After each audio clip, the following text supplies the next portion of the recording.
So you've just got hold of your brand new iPhone Air. You've set it up, had a bit of a play, and now you're probably wondering what your phone can do and what the first things are that you should try. That's exactly what we're going to cover in this video. I'm going to share some tips, tricks, and settings that I think you should focus on first with your new iPhone Air. Some of these are brand new and exclusive to the Air, and some are older tips that have been around for a while, but they're all really relevant to this device. Okay, let's get into it. If you're anything like me, you'll want to start by trying out one of the brand new features of your iPhone Air. Open the camera app and make sure you're in video at the bottom. It doesn't matter whether you're using the selfie view or the forward-facing camera, this works in either. Tap the 6 dots button in the top right corner and you'll see an option called Dual Camera. When you tap this, the main view will be your forward-facing camera, but you'll also see a preview of yourself in the top right of the screen. This allows you to hit record and capture both cameras at the same time. You can move the little selfie window to any of the 4 corners, but one thing to note is that the captured video will show the preview in whichever position it's in at that moment. You can't edit this afterwards.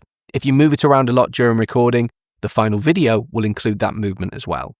Essentially, this lets you capture both cameras at once. It's great for recording your reaction to something you're watching or for tutorials where you want people to see your face while you explain something. It's a really clever new feature, and this is how you access it. If you're moving to the iPhone Air from a phone like the iPhone 15 or anything older, you won't have used the action button before. This is the little button on the top left of your phone, just above the volume buttons, and it's worth taking a few moments to set this up. It's one of those features where if you find a good way to use it, it becomes invaluable, but it is also really easy to ignore. Like the name suggests, the action button is designed to trigger an action when you press it. To set it up, go into Settings and choose Action Button. Chances are when you're setting this up for the first time, it's set to no action. Scroll through the available options here to assign something specific. You can choose basic ones like toggling silent mode on and off, changing a focus mode, or assigning the camera. You already have the camera controls button, but if you find it more useful to assign camera to the action button, you can do that. You can then tap the drop down at the bottom to choose the type of camera you'd like to open: photo, video, selfie, and so on. You can also assign it to visual intelligence, turn on your phone's light, or start a voice memo. There's a translate option too. Where it gets really interesting is under controls. Here you can press choose a control and pick from any of the control center options to assign directly to the action button. So for example, I've used this for things like ChatGPT and Perplexity in the past, where I can start a voice chat with one of those AI chatbots just by pressing the button. You also have shortcuts. If you've created a shortcut that you'd like to access instantly, choose Shortcuts, press Choose a Shortcut, and select the one that you want. There are loads of different options, so it is definitely worth thinking about the things that you do every day that would be quicker if you could launch them instantly, and then assign one of them to the action button. There's a lot that I really like about the iPhone Air, but one thing I don't like is how droppable this thing feels, and that's where I turn to a company like dbrand. Big thanks to dbrand for sponsoring today's video. They've sent me 2 of their iPhone Air cases to test, like this one, the Ghost. This is the one to choose if you really like the look and feel of the iPhone Air, and you want to keep as much of that as you possibly can.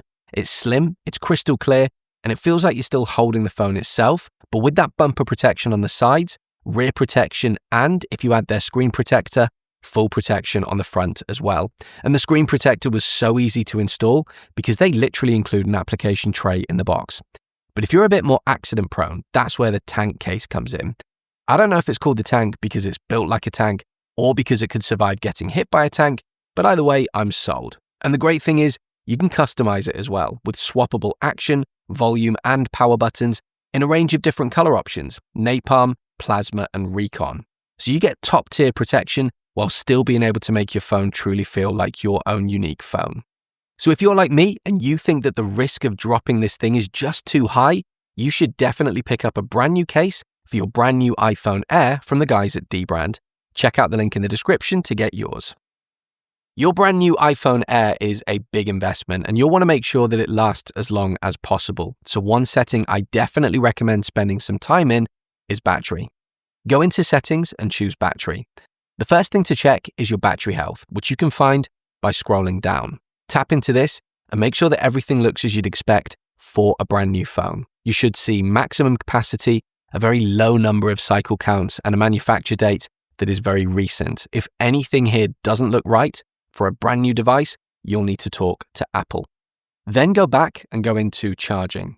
In here, you have two options you can enable, but they are mutually exclusive. One option that's been around for a long time is optimized battery charging. If you enable this, your iPhone will learn from your charging habits. For example, if you go to bed at 10 or 11 at night and get up at 6 or 7 in the morning, your phone will start to recognize this pattern. When you put it on charge overnight, it will make sure that you have a full charge first thing in the morning, but do so in a way that puts the least strain on the battery. Normally, it will fast charge to 80% quickly, then trickle charge the last 20% over a couple of hours so that it's ready when you wake up. This is the option that I tend to go for because I usually upgrade my phone every year, so I prefer to maximize the daily battery capacity while I'm using it. But if you want to make your phone last as long as possible, you might want to consider setting a charge limit, which is the slider just above. You can choose 5% increments from 80% up to 100%. If you set it to 80%, for example, your phone will stop charging once the battery reaches 80%. That means that you only have 80% capacity to use during the day before charging again, but it also means the phone never sits at 100%, which isn't good for the battery long term. If you choose a charge limit, optimized battery charging switches off, so you'll need to pick the version that you prefer. Tap the back button to return to the main battery page and then tap into power mode. I personally enable adaptive power and adaptive power notifications. This is a brand new feature in iOS 26. Adaptive power uses machine learning to identify when your battery usage is higher than normal and makes performance adjustments in the background.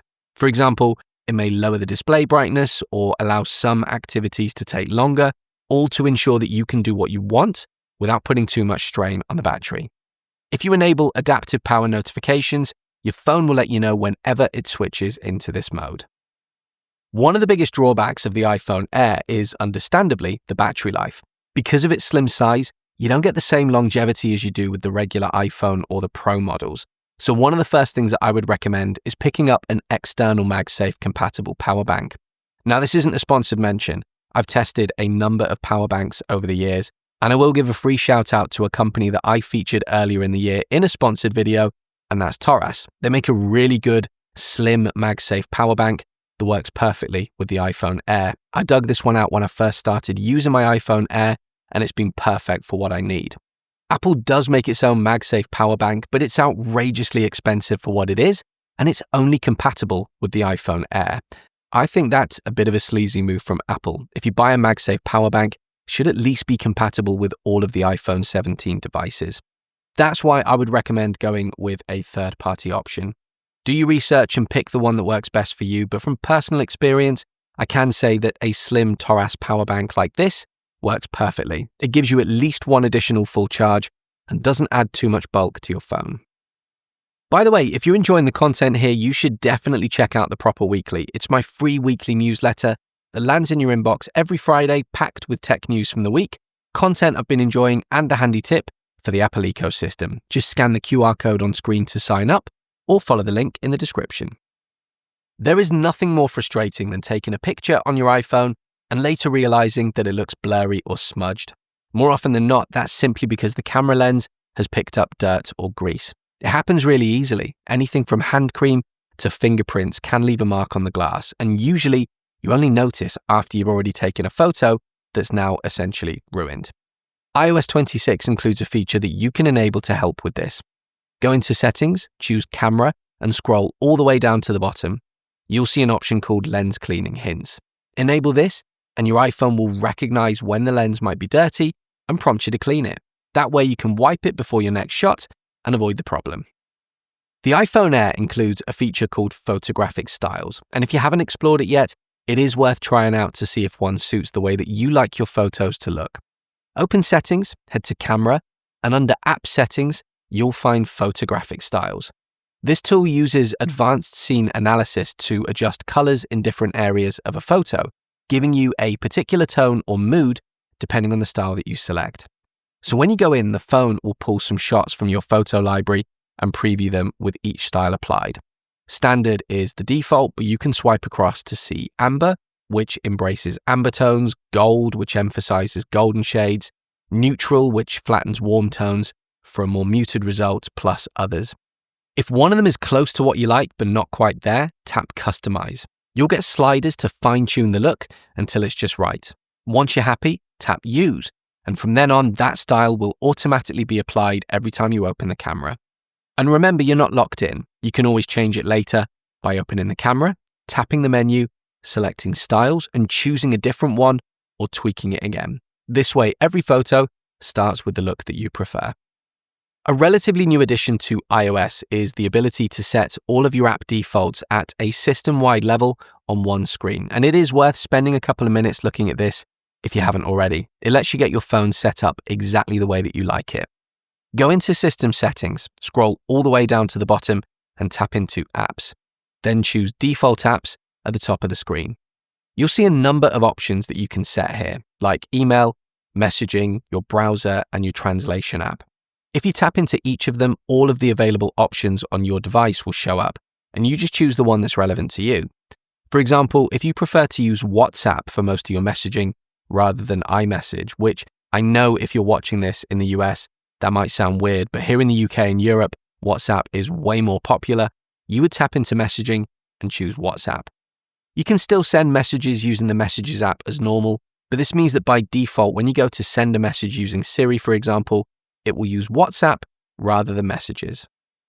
Thanks to iOS 26, your iPhone Air has some features that can make phone calls significantly better, but you'll need to set them up first. Go into Settings, scroll down to the bottom and choose Apps. Then scroll down and choose Phone. There are a few settings here worth enabling. If you scroll down until you see Hold Assist Detection, you might see it called something slightly different in the US. This allows your phone to detect when you've been put on hold and take over the hold for you. That means that you can step away and do something else while you're on hold. When the person at the other end picks up, your phone should recognize it, ask them to hold for a moment, and then you can come back and take over the call.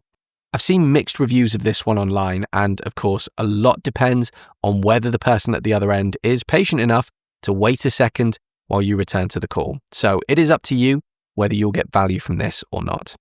Screen unknown callers is a really useful feature if you tend to get a lot of calls from numbers that you don't recognize. Instead of putting the call straight through, your iPhone will answer on your behalf and ask the person for their name and reason for calling. You'll then see that information on screen and you can decide whether to pick up. If you regularly receive calls from unknown numbers, this is probably worth turning on. Just below that is call filtering. With this enabled, missed calls and voicemails from unknown numbers are silenced and moved into an unknown callers list in the phone app. Again, it is definitely worth looking at if you don't want to be interrupted by numbers that you don't recognize. I covered this next one in my overview of iOS 26, but you may not have had a chance to look at it yet.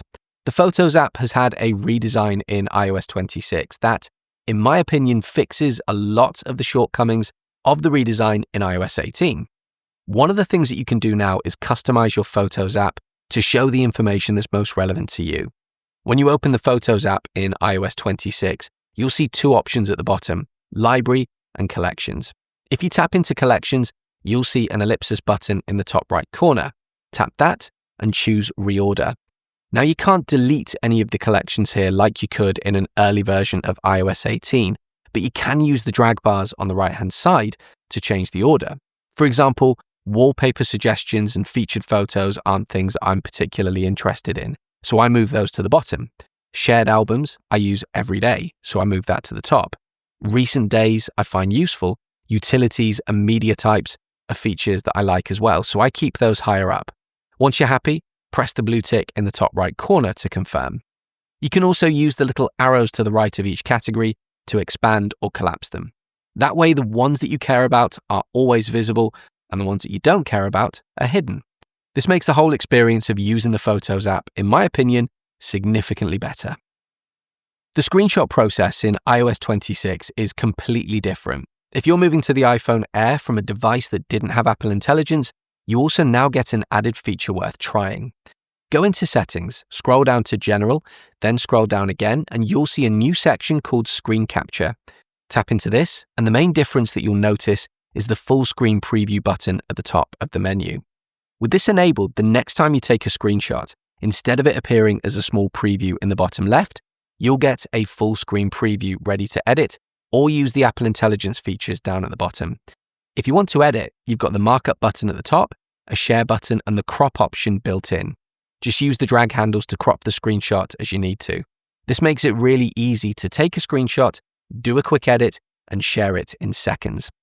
At the bottom, you'll see Apple Intelligence features. On the bottom left, you've got ChatGPT. Tap this and you can ask about what's on screen. On the bottom right, you've got search. This runs an image search using a growing number of options. At first, this was just Google reverse image search, but more recently, I've also seen Etsy appear. That might be because I've got the Etsy app installed, but essentially, if you spot something and want to find that product, this is a great way to do it.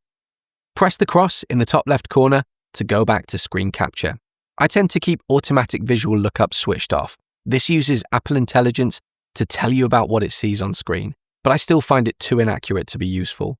I also disable CarPlay screenshots. Unless I'm making a video about CarPlay and know that I'll want them, I leave it off. If enabled, whenever your phone is attached to CarPlay, it takes a screenshot of both your iPhone and your CarPlay screen at the same time and saves them to your photo library. If you found that annoying in the past, you can disable it here. For format, I leave it set to SDR most compatible rather than HDR. This isn't a new feature, but it is something I still find a lot of people don't realize, and it's worth making the most of on your new iPhone Air with its stunning display, and that's the ability to customize your lock screen, specifically your lock screen buttons. To do this, tap on the lock screen to wake your phone, then long press for a second until you see a Customize button just underneath. Tap on this and your lock screen will enter edit mode. At the bottom, you'll see two buttons, one on the left and one on the right. By default, the left is the torch or flashlight and the right is the camera. You can change these to anything that you like. Tap the little minus button next to the one that you don't want, then tap the plus button to browse through Control Center options and choose something more relevant for you. For example, you might want to assign a different camera, or you might prefer something unrelated, like the measure tool, or even the ability to quickly create a reminder by adding reminders to your lock screen. Choose whatever works best for you, then press Done in the top right corner. You'll now have completely new capabilities right from your lock screen.